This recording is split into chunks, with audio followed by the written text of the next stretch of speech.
appealing to this august House to evolve proper policy for population management. The year of 2025 marked a decisive turning point, with Andhra Pradesh becoming free from illicit liquor distillation and making decisive progress towards eradicating ganjai and becoming a drug-free state.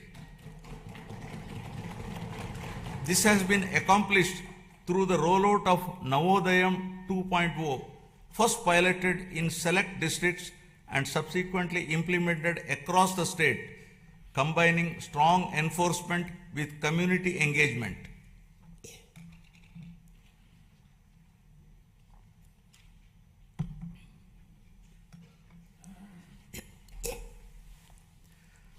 Now empowering livelihoods, skills and women's participation. Education remains the greatest equalizer, and skilling is the strongest bridge between learning and livelihoods. The government's approach to employment generation is anchored in equipping youth with industry relevant skills aligned to emerging technologies and evolving market needs. Through a structured skill census and a forward-looking sports policy, interventions are being tailored to local aspirations and regional demand, ensuring that training leads to meaningful employment, self-reliance, and social mobility. This integrated strategy places young people at the center of growth, transforming demographic potential into economic strength. Providing livelihoods and creating employment in rural areas continues to be our priority. The Manrega framework has now been strengthened and reimagined through the enactment of Viksit Bharat Guarantee for Roskar and Ajivika Mission Gramin VBG Act 2025, making a significant shift from wage employment alone to comprehensive livelihood security in rural areas. Under this new act, the guaranteed employment per rural household has been enhanced from 100 to 125 days. Women are the center of my government's development strategy, not as passive beneficiaries, but as active economic partners. Policies are being designed to strengthen women's participation in entrepreneurship, livelihoods, and local economies. Support to self-help group is being aligned with credit, marketing, and enterprise development, while skill initiatives are linked to income generation and asset creation. In this direction, my government is promoting 1 lakh women entrepreneurs this year under the Swayam initiative, with a clear target of expanding this to 5 lakh women in the coming year. This approach strengthens household resilience and accelerates inclusive growth across rural and urban areas. My government is advancing women's safety and child development through a comprehensive framework that blends prevention, protection, and empowerment. Strengthened Anganwadi services are addressing nutrition, early learning, and the prevention of physical and intellectual deficiencies from an early age. Mission Vatsalya is reinforcing child care and protection, while Mission Shakti supports women's safety through legal aid, shelter, rehabilitation, and empowerment. These initiatives are being strengthened through technology-enabled monitoring, community participation, and responsive support systems, creating safer environments, enabling early intervention, and fostering dignity, resilience, and opportunity for women and children across the state. Now, resurgence of growth to ascendance of prosperity. Economic revival has been pursued with a clear emphasis on the long-term sustainability and balanced growth. My government has prioritized infrastructure creation, industrial development, and regional equity to unlock the state's full potential.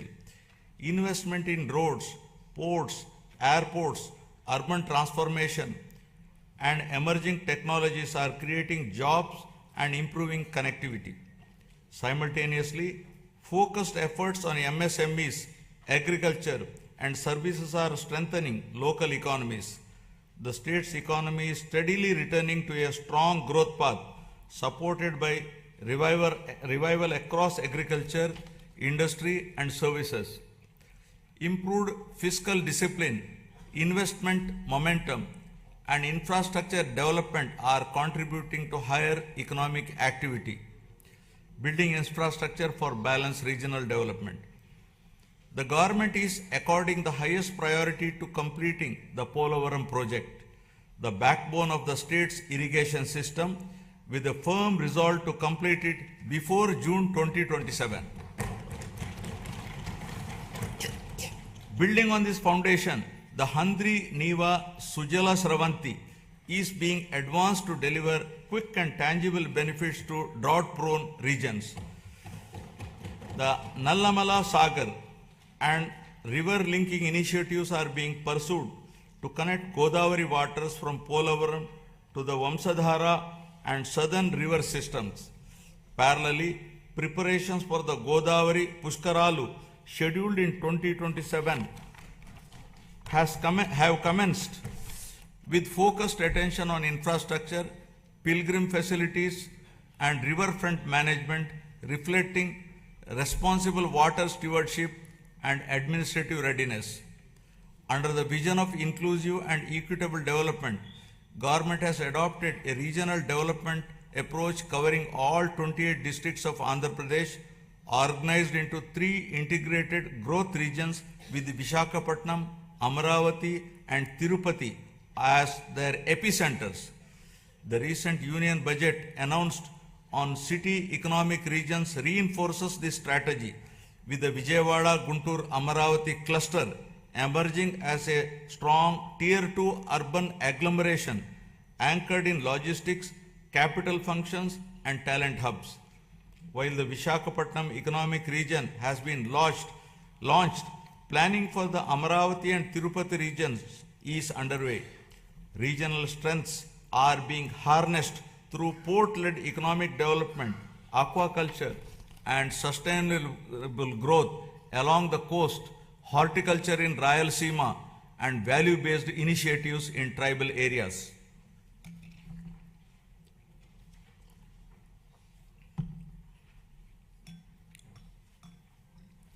My government is opening a new chapter that links Amaravati to the frontiers of quantum and advanced technology, echoing the efforts of the country to build domestic capabilities in next generation computing under the National Quantum Mission. My government has launched the Amaravati Quantum Valley.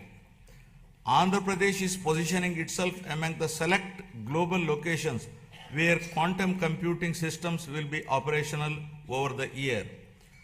Global conversations, including those at World Economic Forum in Davos, reflect growing interest in our state's ambition and preparedness. Alongside artificial intelligence, these technologies can unlock entirely new economic possibilities. By aligning innovation, talent, and policy, our government believes that future-driven sectors can create unprecedented value, moving the state decisively from resurgence towards technological and economic ascendance. Amaravati is being rebuilt with renewed momentum, supported by financial closure of key infrastructure works with support from the union government, substantial progress in land pooling, and transparent technology-enabled processes that have reaffirmed the trust of farmers. To give further stimulus, my government has entered into a memorandum of understanding with the government of the Republic of Singapore to establish a framework for cooperation in sustainable urban governance, digital and real-time governance, human resource management, and sustainable economic growth, including the building of Amaravati capital city. In a significant step towards long-term certainty, the union government has initiated the process to introduce legislation to accord statutory status to Amravati as the permanent capital of Andhra Pradesh. To strengthen urban infrastructure and sustainable mobility, the government is advancing the development of metro rail systems in Visakhapatnam and Vijayawada. Metro projects have been approved at the state level and are being taken forward through a structured corridor-based approach that integrates key residential, commercial and industrial zones designed to reduce congestion, cut travel time and lower pollution. These metro systems will provide safe, reliable and affordable mass transit for growing urban populations. The Union Budget 2026 announced the new high-speed rail corridors, including bullet train ready routes such as the Hyderabad-Bengaluru, Chennai-Bengaluru and Hyderabad-Chennai corridors will pass through Andhra Pradesh, boosting connectivity and economic growth. Driving industrialization and employment expansion. My government has launched more than 25 new policies and initiated development of MSME parks across 175 assembly constituencies. Industrial infrastructure continues to expand through a strong network of industrial parks, MSME parks, sectoral clusters, and the Visakhapatnam-Chennai Industrial Corridor. New industrial clusters at Kopparthe and Orvakal are reinforcing balanced regional development. Investor facilitation has been strengthened through an upgraded single desk portal, improving speed of doing business and ensuring timely approvals. Global trade developments, including the recent